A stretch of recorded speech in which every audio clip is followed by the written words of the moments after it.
Pues mire, la información es que México va a enfrentar las mayores temperaturas en su historia en los próximos 15 días. Y todavía me dicen que no, que el cambio climático es un engaño, que es un cuento. De verdad no sé en qué planeta viven o qué tengan dentro de la cabeza. Yo le aprecio mucho que esta tarde el doctor Francisco Estrada Porrúa, investigador del Instituto de Ciencias de la Atmósfera y Cambio Climático de la UNAM, me haya aceptado esta llamada. Doctor Estrada Porrúa, buenas tardes. Joaquín, un placer estar contigo y con tu audiencia. Al contrario, gracias. ¿Qué tal el calor ahí? Terrible, ¿eh? Sí. Estamos sudando la gota gorda, ¿no? A ver, ¿pero qué estamos viviendo? Pues mira, Joaquín, hay varias cosas que estamos viviendo. Una que tiene que ver más con variabilidad natural, ¿no? Estamos, digamos, en la época del año donde hace calor, ¿no? Además de eso, tenemos un evento del Niño que ya va de salida, pero hay algo del Niño. Y el factor más importante, ¿no? Que es cambio climático, que es este movimiento de largo plazo, este cambio de largo plazo que estamos haciendo por la acumulación de gases de efecto invernadero antropogénicos. Y como bien decías, no hay una sola duda de que no sea antropogénico lo que estamos viviendo, ¿no? ¿Qué es antropogénico, doctor? Antropogénico, bueno, que está causado por las actividades humanas, principalmente, digamos, por la quema de combustibles fósiles.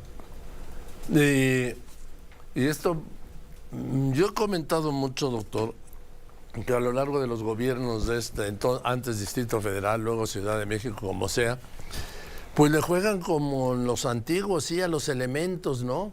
Que llueva, que haga viento, y nunca han atacado la fuente de la contaminación. La apuestan al tiempo, como la Armada Española, ¿no? Nos derrotaron los elementos, no, los derrotaron los ingleses, ¿sí? Pero aquí no es el viento, no es el sol, no, son las fuentes de contaminación, ¿no?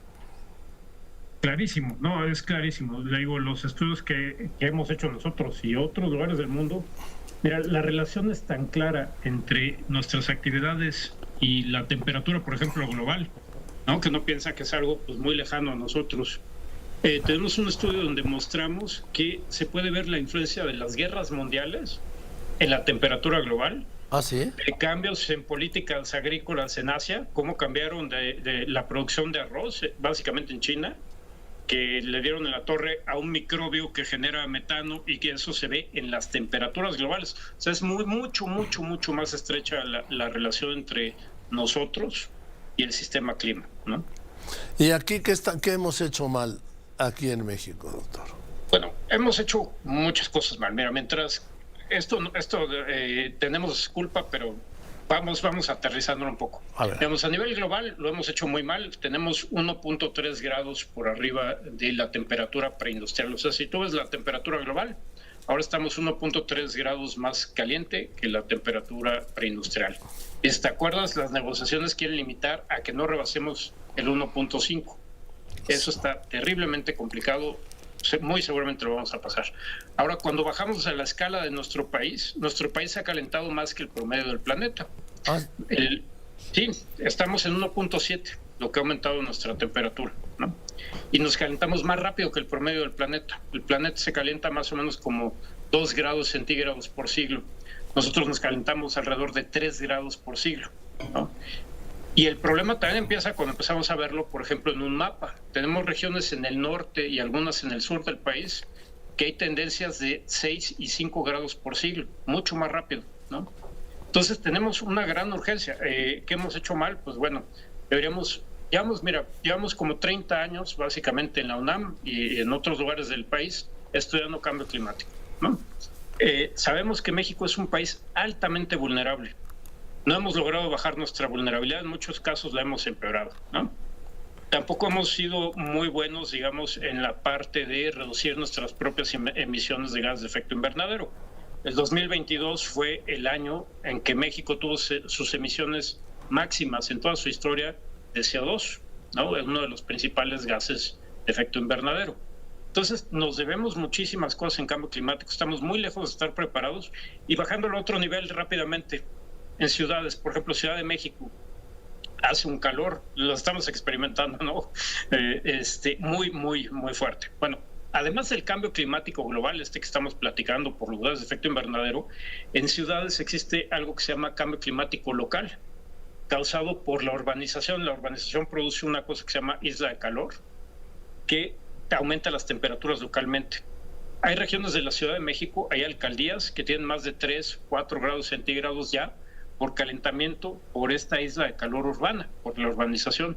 Entonces, imagínate, tú le vas subiendo 3 o 4 grados, más 1,5 grados, 2 por lo que llamamos de cambio climático, y te pones a ver un poquito al futuro, que lo que nos dicen los modelos es que podemos esperar 3 o 4 grados más de calentamiento. Imagínate cómo funcionaría la Ciudad de México, por decirte algo, con una temperatura anual promedio 8 grados o 6 grados mayor que la actual, ¿no?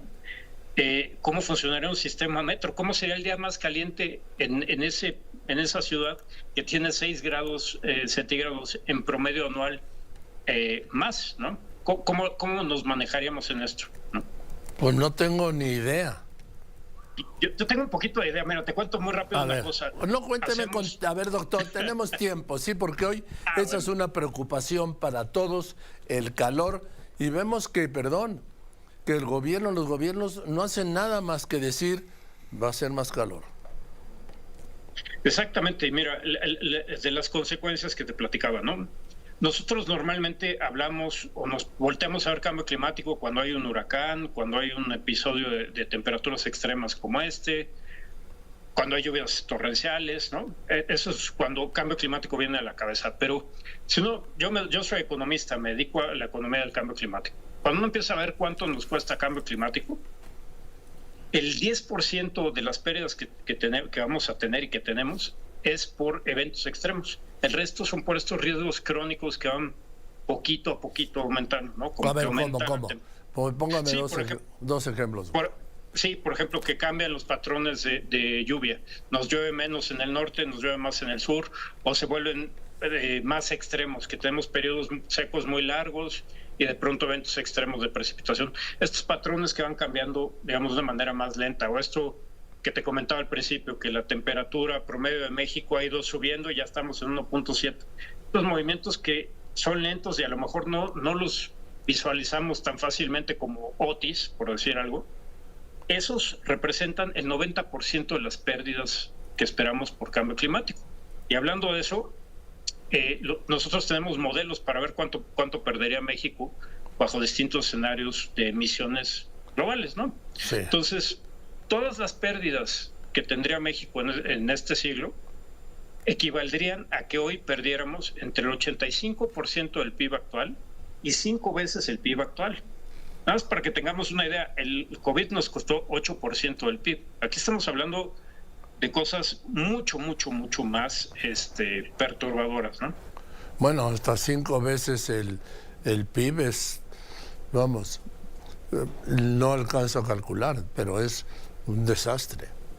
Pues debe de ser suficiente como para que estuviéramos mucho más preocupados y mucho más ocupados de lo que estamos actualmente. Como te decía, en la parte de mitigación pues no hemos avanzado mucho, pero en la parte de reducir nuestra vulnerabilidad, aumentar nuestra capacidad para adaptarnos a este clima, pues estamos todavía más lejos, ¿no? Y hay cosas muy sencillas. Dime. No, dígame, doctor. No, hay cosas muy sencillas. Por ejemplo, lo que te comentaba de las islas de calor en la Ciudad de México, hay maneras para reducirlas, ¿no? Por ejemplo, si uno cambia la cobertura, el impermeabilizante que le pones al techo para que no se te meta el agua cuando llueve, si en vez de que sea ocre, lo cambias, por ejemplo, a blanco o materiales que reflejen más la energía que viene del sol, nosotros tenemos estudios donde vemos que la temperatura, estos 3 grados que te decía que algunas alcaldías ya tienen encima, podría reducir los 2 grados, ¿no? Y básicamente sería casi gratis. O sea, cuando tú tengas que cambiar tu impermeabilizante, pues cámbialo por este otro material. ¿Y por qué no se ha hecho eso? Es que yo cuando oigo esto tan claro que me dice un especialista como usted, doctor, y veo la realidad, digo, puta, ¿qué somos? ¿Pendejos o qué? Sí, porque no entiendo, doctor. No, pues yo tampoco, y es en eso y es en otras muchas cosas. O sea, también, por ejemplo, la parte de reducir nuestras emisiones, ¿no? Podríamos tener tenemos muchísimas oportunidades de cambiarnos a energías limpias, ¿no? México podría aprovechar la energía solar, podría aprovechar la energía eólica, la del mar, podríamos desarrollar una industria, podríamos desarrollar, imagínate, expertos en ese tipo de energías, innovar. Todo eso sería un mercado nuevo y muy potente, ¿no? Y parece que no, por algún motivo no hacemos estos cambios. Necesitamos ponernos al día. Tú lo comentabas al principio, ¿no? Que muchas veces pues uno piensa que ahora es el viento y luego viene la lluvia y luego tenemos temperaturas y como que todo va a ir como regulándose, ¿no? Con cambio climático esto no va a pasar. Al principio estamos hablando de que en estos días vamos a experimentar, por ejemplo, en la Ciudad de México, las temperaturas más elevadas jamás registradas. Bueno, va a ser las temperaturas más elevadas jamás registradas hasta el año que viene o el siguiente año. Tenemos estudios, por ejemplo, te cuento también muy rápido, donde vemos este tipo de eventos extremos de temperaturas muy problemáticas, máximas muy elevadas. La probabilidad en muchos lugares de nuestro país, no te voy a decir que aumentó un 15%, se multiplicó por 5, ¿no? ¿Cómo? Sí, ¿no? Y, por ejemplo, vamos a estar hablando seguramente en algunos meses o un mes, no sé, de precipitaciones extremas y todo esto. Bueno, la probabilidad de eventos extremos de precipitación para algunos lugares de México, otra vez no es que haya aumentado un 15%, se ha multiplicado por 3, ¿no? Ese es el tamaño del problema que tenemos. Entonces, como tú decías, estamos muy lejos de reflejar el tamaño del problema, ¿no? Nuestras acciones no corresponden con el problema que enfrentamos. Ahora, por ejemplo, el sistema Cochamana está por debajo de la tercera parte de su capacidad. Está en 29.8% de su capacidad, doctor. ¿Qué va a pasar ahí? A esperar que llueva, ¿no? Pues es que mira, hay una de las cosas que hay que ir pensando, ¿no? O sea, hay acciones de corto plazo que uno puede estar tratando de hacer, como el manejo más eficiente del agua, ver cómo lo hacemos. El año pasado fue el año con menos lluvia, por lo menos desde 1940 para acá, ¿no? En México. Entonces, uno se va ajustando a las condiciones que van saliendo, pero eso no es suficientemente bueno con cambio climático. Lo que tenemos que estar pensando es, mira, estas condiciones es muy probable que se vayan haciendo mucho más crónicas de lo que hemos estado viviendo. Entonces, ¿qué cambios estructurales, qué cosas? O sea, no pensar en el día a día nada más, sino sí hay que preocuparnos por eso, ¿no? Por que sobrevivamos y que no nos vaya mal, digamos, por ejemplo, en estos 10, 15 días que nos esperan de un calor extremo. Pero tenemos que ir pensando que cómo le vamos a hacer para que nuestra sociedad esté mejor preparada para enfrentar esto que va a ser más común y va a ser más intenso, ¿no? Por ejemplo, en la Ciudad de México, pues son excepcionales las casas que tienen aire acondicionado, ¿no? Y no lo van a hacer. En un futuro vamos a estar invirtiendo en poner aire acondicionado y ahí pues, empezamos con problemas ¿y de dónde va a salir la energía eléctrica? No, ya lo hemos visto. Como el caso Mexicali, ¿no? Exactamente, ¿no? ¿Cómo lo vamos a hacer? Nosotros tenemos también estudios. Esa es otra cosa que me gusta comentarte. Como te decía, llevamos como 30 años haciendo estudios de cambio climático en México. No podemos decir que no sabemos, o sea, y no pueden decir los tomadores de decisiones que no saben, ¿no? Nosotros sabemos, ellos saben, hasta la población sabe, hacemos el mayor esfuerzo que podemos para comunicar con la población en general. Entonces no podemos decir, uy, esto fue una lluvia atípica o esto es un evento atípico. Estamos diciendo desde hace mucho tiempo, sí. O sea, si tú ves las proyecciones de los modelos de clima que usábamos hace 20 y tantos años, que eran mucho más simples que lo que se usa ahorita, sus predicciones con todas las limitaciones de esos modelos ya nos decían lo que estamos viviendo ahorita, hace 20 años. Entonces, imagínate que tienes la oportunidad de, como una especie de alerta temprana, porque no es alerta temprana, pero digamos, algo que se parece, que te da 20 años para prepararte, ¿no? Y no se hace nada. Exactamente, ¿no? Y no se hace nada, porque además estos días de calor que vienen son nada más ahora en este mes, porque pues estamos en mayo y nos falta junio, julio y agosto, que son, yo creo que los más calientes. No sé, Bueno, los más calientes, por ejemplo, donde estamos nosotros, tiende a ser abril y mayo, pero también junio y julio pueden ser muy calientes. Y además hay una cosa, mira, lo que te decía tenemos esta alerta temprana, entre comillas, de hace 20 años. Pero también, por ejemplo, yo estaba revisando una presentación que di en febrero y que me puse a ver, digamos, los pronósticos para mayo, ¿no? Cómo íbamos a estar. Y la probabilidad de que tuviéramos temperaturas que rompieran récords ya estaba en esos pronósticos. Ahora consulto esos pronósticos y veo para junio. ¿Y qué nos dice? Pues los pronósticos, que se pueden equivocar, lo que tú quieras, pero tienes un aviso, tanto de muy largo plazo, ¿no? Digamos, los 20 años, luego uno por ahí de febrero de aguas, ¿no? Y ahorita otro muy cercano de aguas con el mes que viene, ¿no? Y lo que estamos construyendo, por ejemplo, te comento, y te lo voy a enviar, un libro que sacamos el año pasado que se llama Estado y Perspectivas del Cambio Climático en México, del Programa de Investigación en Cambio Climático de la UNAM, que soy su coordinador. Hicimos este esfuerzo de tratar de poner toda la información que tenemos en un documento que se pueda leer, digamos, con facilidad. Y ahí puedes ver, pues, cómo estamos en salud, cómo nos está yendo en agricultura, cómo nos está yendo en la parte de biodiversidad. No hay una cosa en la que nos esté yendo bien, ¿no? Tenemos muchísimos, digamos, amenazas encima, tenemos muchísimo riesgo y tenemos que estar actuando, no ya ahorita, tendríamos que haber empezado hace 20 años que empezamos a decir, esto es un verdadero problema. Sí, pero era cuando decían, no, eso del cambio climático es cosa de lunáticos. ¿Se acuerda, doctor? Sí, no, eso no existe. No, eso es la actividad solar. Ahorita lo que te decía, 100% seguro que 100% del calentamiento que te dije, por ejemplo, el 1.3 del planeta, de aumento en la temperatura del planeta, eso, el 100% es causado por las actividades humanas, básicamente por la quema de combustibles fósiles. No hay duda. Lo que te comentaba de México, tampoco hay duda. Tenemos estudios, estos estudios se llaman de atribución, donde separas lo que es la responsabilidad humana de lo que pueden ser factores naturales, y es básicamente 100% humano la responsabilidad. Y lo que te comentaba de los eventos extremos, esto de que la probabilidad de temperaturas muy extremas se multiplicó por 5 y de precipitaciones muy extremas por 3, también hicimos esta descomposición.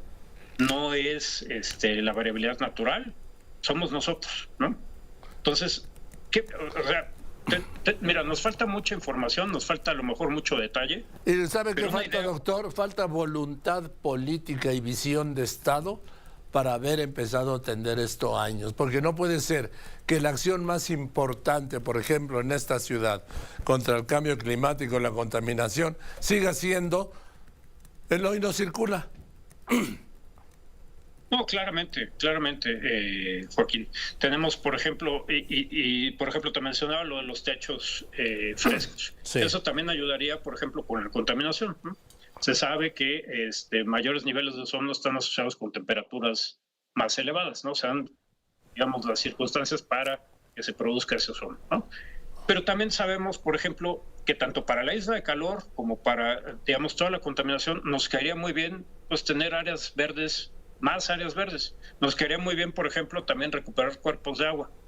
Y además es que uno se pone a ver y, digamos, imagínate vivir en una ciudad mucho más verde, con cuerpos de agua que te ayudan a tener una temperatura, digamos, o condiciones climáticas donde te sientes más a gusto, tienes menor contaminación.